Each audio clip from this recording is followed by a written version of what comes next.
पाटलिपुत्र का, जब भगवान बुद्ध पाटलिपुत्र अनेक बार गए थे तो उस टाइम में पटना, पाटलिपुत्र का नाम था पाटलीग्राम। पाटलीग्राम यानी भगवान बुद्ध अनेक बार गए थे और भविष्यवाणी किए थे कि पटना जो है ना एक महानगर होगा, लेकिन अगलगी, बाढ़ और आपसी झगड़ा से हमेशा परेशान रहेगा। ठीक ना। गांधी सेतु पुल कहां अवस्थित है? देखिए गांधी सेतु पुल जो है ना पटना में अवस्थित है। गंगा नदी के ऊपर में ये पुल बनाई गई है। गांधी सेतु एशिया महादेश का सबसे बड़ा सेतु है गांधी सेतु, जिसका गांधी सेतु जो है ना महात्मा गांधी के नाम पर बनाया गया है। दिमाग में रखिएगा ये सब। पाटलिपुत्र वैभवम पाठ में किस नगर का वर्णन है? तो ये हो जाएगा पटना, पटना नगर के बारे में। देखिए पाटलिपुत्र वैभवम पाठ को जब आप पढ़ोगे तो उसमें सिर्फ और सिर्फ पटना नगर के ही बारे में चर्चा किया गया है। दूसरा क्वेश्चन है मेगास्थनीज पटना किसके समय में आया था? तो मेगास्थनीज एक यूनानी यात्री थे। जब वो पटना आए थे तो उस समय में पटना का शासक चंद्रगुप्त मौर्य था। चंद्रगुप्त मौर्य कौन था? तो चंद्रगुप्त मौर्य। देखिए ये सब इंपॉर्टेंट क्वेश्चन है दिया हुआ। 3 नंबर का देखिए, पाटल पुष्पों की पुतलिका रचना के आधार पर पटना का कौन सा नाम है? तो पाटल पुष्पों की पुतलिका रचना के आधार पर पटना का कौन सा नाम है? तो इसका आंसर हो जाएगा आपको पाटलिपुत्र। पाटलिपुत्र। फिर देखिए ये भी इंपॉर्टेंट क्वेश्चन आपको 4 नंबर का, पाटलिपुत्र किस राज्य की राजधानी है? तो पाटलिपुत्र जो है बिहार की राजधानी, बिहार की।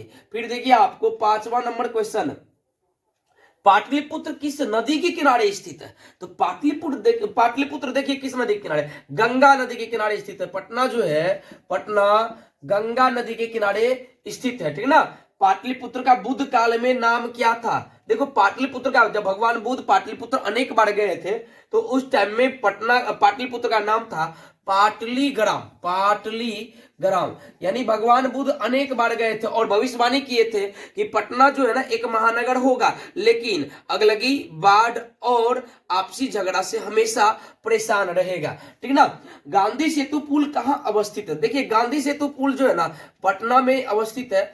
गंगा नदी के ऊपर में ये पुल बनाई गई है गांधी सेतु। एशिया महादेश का सबसे बड़ा सेतु है गांधी सेतु, जिसका गांधी सेतु जो है ना महात्मा गांधी के नाम पर बनाया गया है। दिमाग में रखिएगा ये सब।